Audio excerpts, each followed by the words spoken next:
Hare Krishna dear devotees, Dandavat Pranam to all. So today we are reading from the book Bhakti, the Eternal Art of Love by His Divine Grace A.C. Bhaktivedanta Swami Śrila Prabhupāda.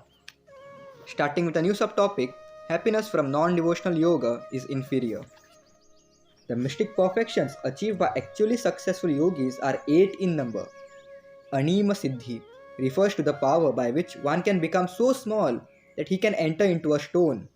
But modern scientific improvements also enable us to enter into a stone because they provide for excavation of so many subways, penetrating the hills, etc. So, Anima Siddhi, the mystic perfection of trying to enter into a stone, has also been achieved by material scientists. Similarly, of all the yoga siddhis or perfections are material arts. For example, in one of the yoga siddhi, there is development of power to become so light that one can float in the air or water. That has also been achieved by modern scientists. It has enabled us to fly in air, float on the surface of water, and travel under the water. Of course, in the categories of mystic perfections, there are certain processes that the material scientists have not been able to develop yet. For instance, a mystic yogi can enter into the sun planet simply by using the rays of sunshine. This perfection is called Laghima. Similarly, a yogi can touch the moon with his finger. Though the modern astronauts go to the moon with the help of spaceships, they undergo many difficulties, whereas a person with mystic perfection can extend his hand and touch the moon with his finger. This siddhi is called prapti or acquisition. With this prapti siddhi, not only the perfect mystic yogi can touch the moon planet, but he can extend his hand anywhere and take whatever he likes. He may be sitting thousands of miles away from a certain place, and if he likes, he can take a fruit from a garden there. This is Prapti Siddhi. The modern scientists have manufactured nuclear weapons with which they can destroy an insignificant part of this planet. But by the Yoga Siddhi known as Ishita, one can create and destroy an entire planet simply at will.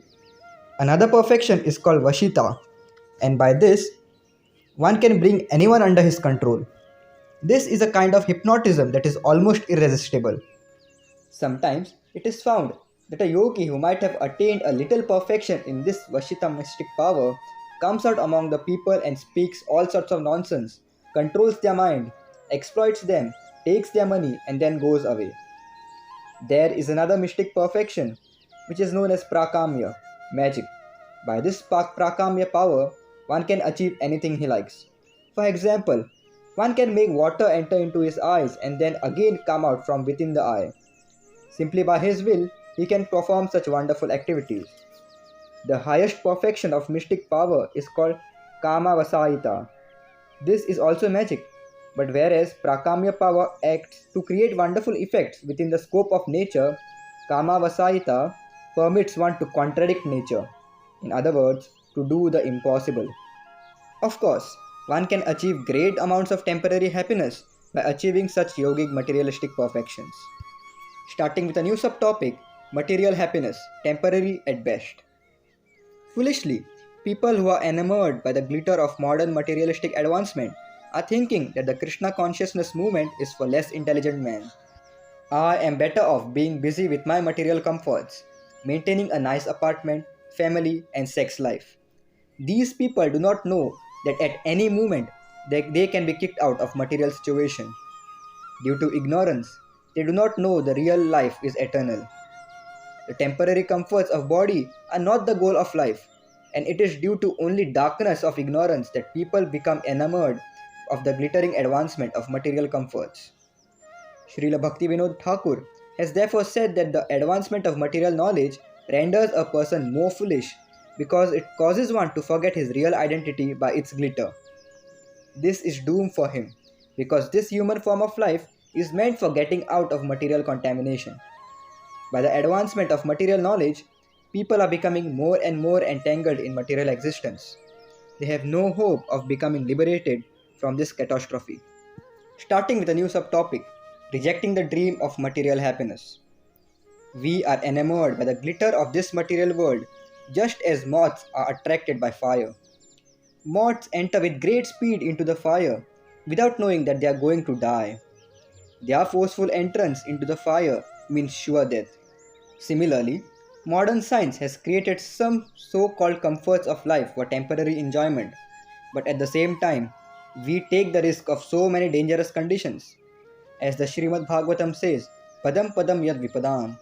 In this world, there is danger at every step. Our attempts to mitigate discomforts are like the attempts of a laborer to get some relief when he is carrying a heavy burden. When he is too uncomfortable, he shifts the burden from his head to his shoulder. But that does not eliminate the difficulty of carrying the burden. Similarly, we are trying to get material comforts by producing so many scientific inventions, but they do not actually provide happiness. We are simply changing the position of our burden. For instance, in America, the people have to accept so much danger to drive around their motor cars. They may try to increase their happiness by improving transportation, but they just are shifting the burden around. They therefore create more and more problems. They have so many cars that they have to construct more roads and highways on one top of another. Still, they experience traffic congestions, accidents, pollution, and discomfort. This is a vain endeavor. The scientists think that they are solving the problem of life, but the discomforts of life are still there.